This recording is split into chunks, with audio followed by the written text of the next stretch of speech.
Last night, I watched my younger brother's future explode, right across a glass conference table with my name on the door behind me. 3 years ago, he told our parents he wouldn't walk into the house if I showed up for New Year's dinner. They chose him. Every year after that. What they didn't know was that while they passed champagne around the table that no longer had a seat for me, I was quietly building the company he would one day beg for a job at. And yesterday, he walked in, full of swagger, for the biggest interview of his life. He didn't know the CEO deciding his fate was me. If you've ever been underestimated, if you've ever been pushed aside, dismissed, or forced to shrink yourself just to keep the peace, hit that like button, subscribe, and tell me in the comments where you're listening from. Because this is a story where justice isn't served cold. It's served with precision. Let's begin. My name is Olivia Hayes. I'm 31 years old. And if you ask my parents, they'll tell you the rift in our family was a misunderstanding. That's Chicago code for cruelty wrapped in niceties and served with a casserole. The first time I was banned from New Year's dinner, I was sitting at my cramped desk in a co-working space, surrounded by flickering lights and the smell of burnt coffee. It was December 30th. My mom called with her voice pitched into that syrupy, too tight sweetness she uses right before delivering a blow. Leave, honey. Your brother thinks it'll be less awkward if you sit this one out. Just for this year. He's stressed his MBA, you know how it is. I remember staring at my spreadsheet until the numbers blurred. He thinks, I repeated. Or you all decided for him? Silence. Not the warm kind. The kind that tells you decisions have been made, without you. Then my father chimed in, voice low and weary. Don't make this about you. It's just one dinner. Just one dinner. As if it wasn't the one night of the year that was supposed to mean something. But the real fracture came earlier. A few weeks before, Ryan had emailed me an ethics paper, copied almost word for word from a blog post I'd read years ago. He wanted me to polish it. When I called him out, he laughed. You're dramatic, Liv. Everyone does this. Just rewrite some stuff. You're good at this. I refused. And he snapped. You're jealous. Mom and Dad are finally proud of me. This is my shot, and you'd rather watch me fail. That night, he must have told our parents his version of the story. Because by December 30th, I wasn't just the sister who refused to help. I was the problem. The difficult one. And so began the tradition. Year 1. Just this once. Year 2. It might be better if you make your own plans. Year 3. Not even an explanation. Just silence. No seat. No plate. No space for me. And the worst part? I still tried to convince myself it didn't hurt. Asked about. While my family toasted Ryan's brilliance every year, I was in a tiny shared office above a bar, trying to build something bigger than myself. Bridgepoint Capital. It didn't start glamorous. The ceiling rattled every Friday night from the music downstairs. I slept on couches. I lived off instant noodles. I wore the same blazer to every pitch meeting. Investors told me I was impressive for someone so young, and then funded guys with half my metrics. But I kept going. While my parents bragged at barbecues about Ryan's GPA and his professors, they barely understood what I did. We don't really get your job, my dad would say. But good for you.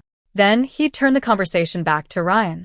By the third new year I'd been excluded from, Bridgepoint was no longer a scrappy dream. We had funding. We had traction. And after negotiating a quiet buyout from my co-founder, I became CEO. My parents still thought I worked at some big firm. They had no idea the big firm was mine. 2 days before that third new year, my cousin accidentally added me to a private family Facebook group. I shouldn't have clicked. But curiosity? It's a sharp thing. The very first post I saw was my mother under a picture of Ryan in a suit. We're so proud of Ryan. Once he lands that job at that big firm Bridgepoint, our worries will be over. Olivia doesn't get family the way he does. She chose her career. Ryan chose us. My heart dropped. Then I read the comments. Little thumbs up emojis. Red heart emojis. Agreements. A video next. A shaky New Year's toast. And over the clinking glasses, my mother said, Once Ryan gets that position at Bridgejoint, he'll finally be where he belongs. Olivia should stay out of his way for once. My father chuckled. As long as HR doesn't run into Liv, he'll be fine. That girl never could play nice with authority. They laughed. My name a joke. My existence a threat. None of them knew the authority they thought I couldn't play nice with. Reported to me. I paused the video. Tears threatened, hot and humiliating. Then something inside me went cold. I didn't need to storm into their dinner. I didn't need to beg for a seat at their table.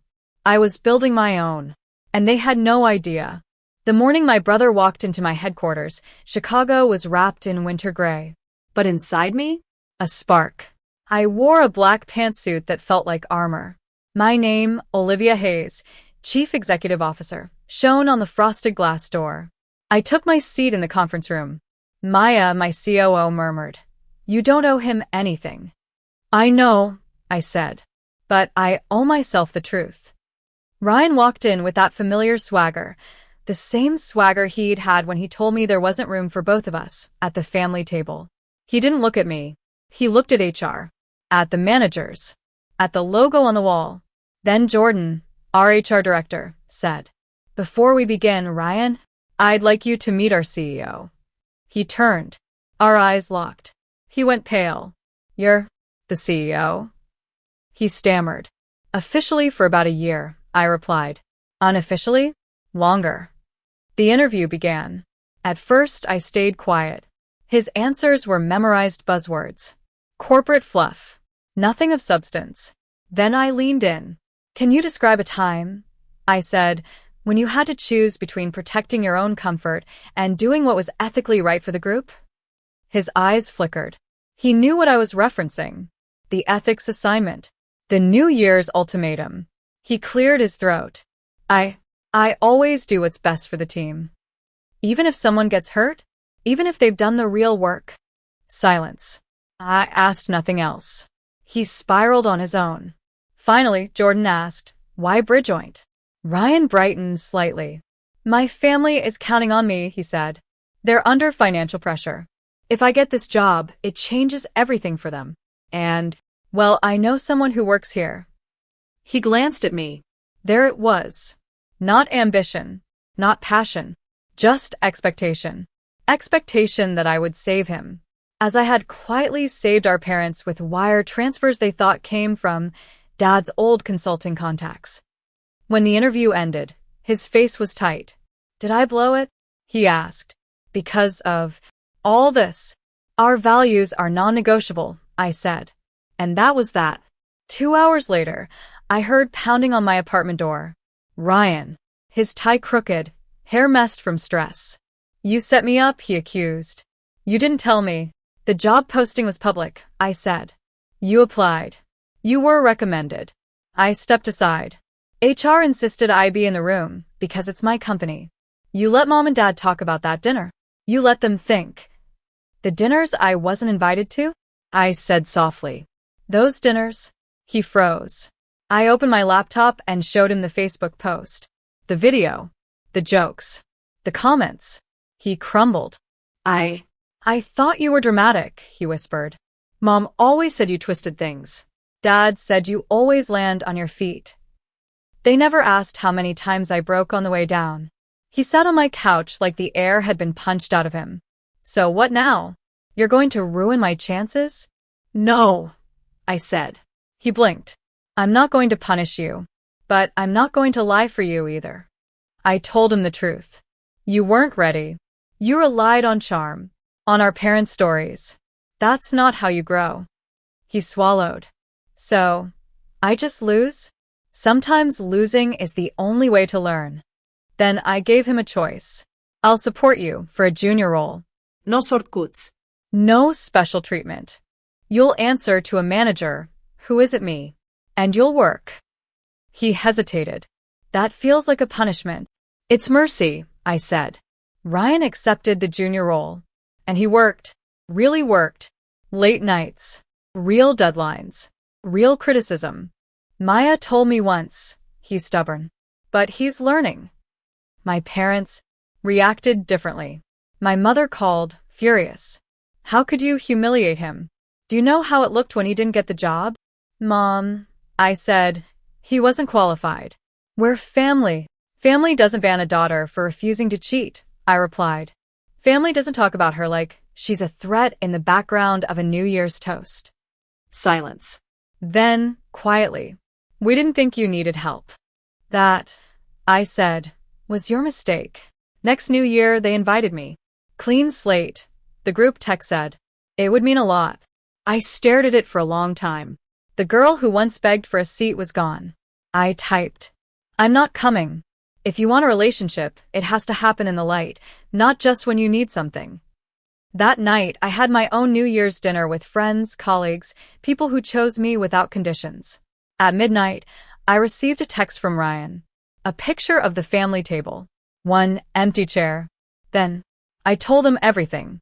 They didn't take it well. But it was time. I am sorry. Leave. For all of it. For the first time, I believed him. Not because of the words, but because of the empty chair. Then he sent, maybe next year we have our own dinner. Just us. No ultimatums. Maybe, I wrote back. If you bring dessert. Here's what nobody tells you about revenge.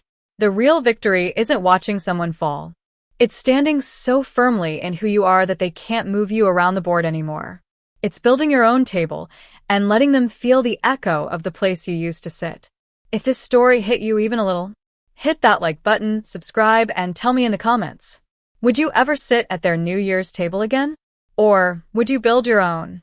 And if you want more stories where justice is elegantly delivered, I'll see you in the next one.